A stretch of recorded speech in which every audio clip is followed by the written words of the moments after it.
Председателот Иванов во обраќањето до нацијата рече дека нема да го даде мандатот на човек или партија кој во својата програма или платформа има рушење на државотворноста и унитарноста на државата. На денешната средба со лидерот на СДСМ тој ги оспорил роковите за поднесување на подписите и рече дека платформата на албанските политички партии има за цел да ја сруши унитарноста и државотворноста на Македонија и побара откажување од неа. Високиот представник за надворешна политика и безбедност на Европската унија Федерика Могерини при утрешната посета во Скопје очекува да биде избран нов председател на Собранието на Македонија.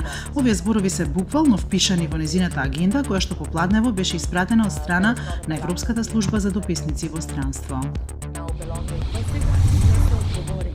Кривичниот суд им испратил покани за распит на осомничените за случајот на СЈО Труст, а предметите се распоредени кај судии на претходна постапка, соопштија за новата од судот.